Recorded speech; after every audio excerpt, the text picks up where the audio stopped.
Je suis désolée. On pensait que ça n'arriverait qu'aux autres, qu'aux grands perdants de ce système, pas à nous autres privilégiés.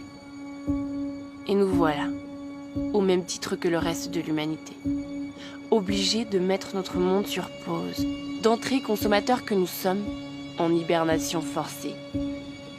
Pour la première fois, on a décidé de ralentir cette course effrénée à la croissance, au nom de la vie.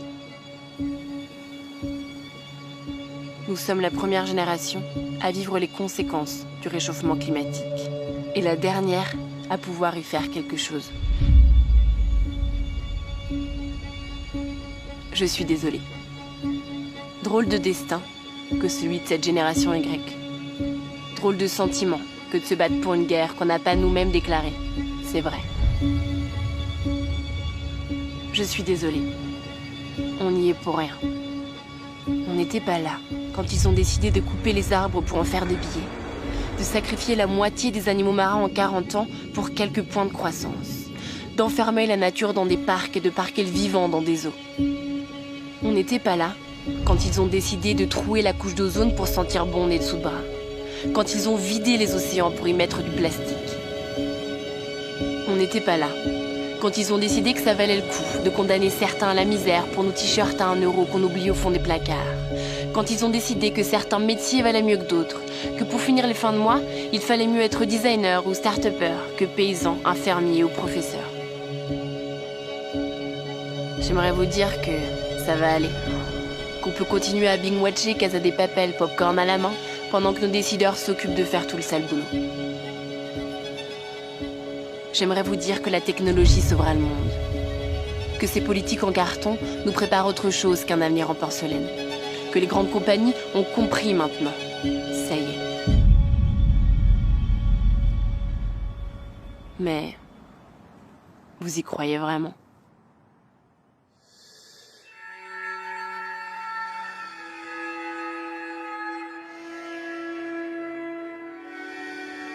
On n'y est pour rien.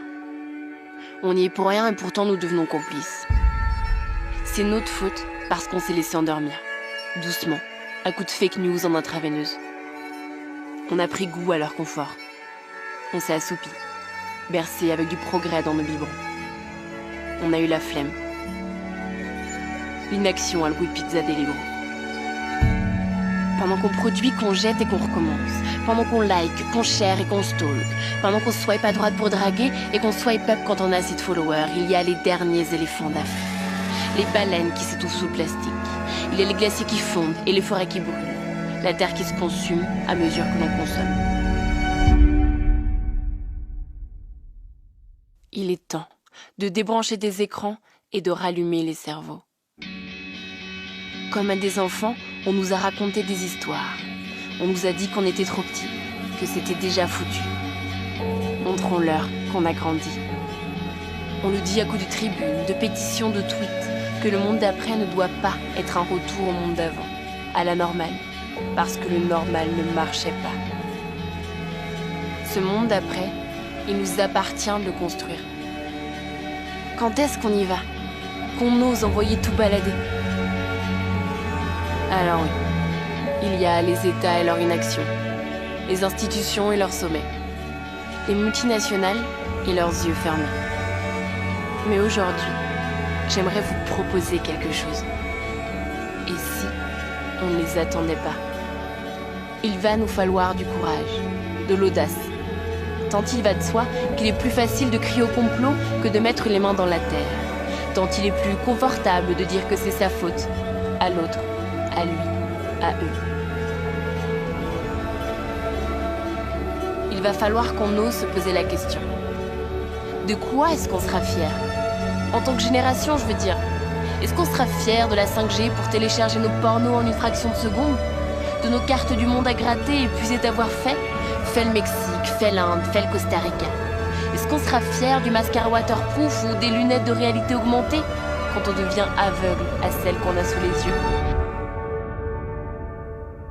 Ou est-ce qu'on sera fier d'appartenir à ceux qui ont réussi à dévier l'histoire ? Confinés, en quarantaine dans un système malade, pour la première fois, On a appris que ne rien faire, c'était déjà agir. Alors comprenons que notre flemme canna-bol de céréales est une validation sournoise de ce modèle. Ne rien dire, c'est être d'accord. Ne rien faire, c'est ne pas vouloir que ça change. Voilà un pari bien risqué que de remettre notre sort entre les mains d'une poignée de boomers. It's supposed to be 70 degrees today. It's freezing here. We need some global warming. 핵단추가 내 사무실 책상 위에 항상 놓여 있다는 것. This is iPhone X. It is the biggest leap forward since the original iPhone. And to do that, the NSA specifically targets the communications of everyone. It ingests them by default. And that was a big mistake. And it was my mistake. And I'm sorry. À vous entendre, on devrait plonger dans la guerre civile, on devrait mettre des millions d'emplois en danger, si vous voulez, parce que l'apocalypse nous guette. Make our planet great again. Ne les laissons pas, par leur ignorance, par leur inaction, par leur nostalgie destructrice d'un monde qui s'éteint, choisir pour nous. Ils ont déconfiné nos corps, il va falloir déconfiner notre flemme.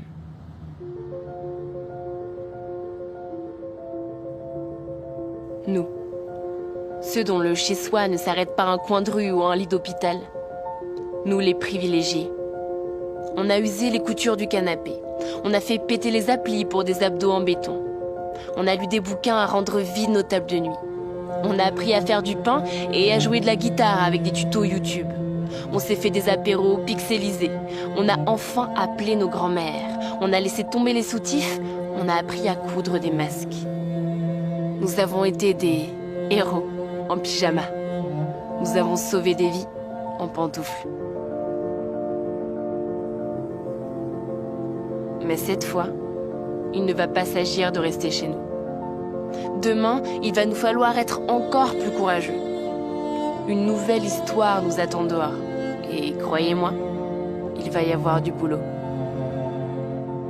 Il va falloir se bouger, sortir dans les rues, pancarte à la main, mettre les mains dans la terre et la terre dans nos programmes scolaires, descendre des avions et se réconcilier avec le Luberon, laisser les énergies fossiles dans le sol, réduire nos 4 steaks hachés par semaine et nos sushis Deliveroo du samedi soir, enfourcher les vélos, éteindre la lumière en partant, débrancher des écrans, se reconnecter au vivant. Il va nous falloir être une génération intranquille, consciente et indignée. Qu'on soit plus que quelques-uns à être écolo. Drôle de case dans laquelle on a rangé ceux qui amassaient la vie pour se battre pour elle. Sauver la planète, protéger l'environnement. Comme si on ne faisait pas partie de ce tout. Nous sommes des êtres vivants, au même titre que les autres que nous exterminons. Nous sommes la nature. Si elle disparaît, nous disparaissons avec elle. Si le jour d'après consiste simplement à refermer la parenthèse, à reprendre le cycle infernal qui a rendu possible ce virus, alors nous aurons perdu. Ça dépend de nous. Il nous appartient de prendre ce moment pour donner tort à tous ceux qui nous pensent trop petits, trop tard, trop fous. On sait déjà que ce ne sera pas facile et qu'on n'est même pas sûr de gagner.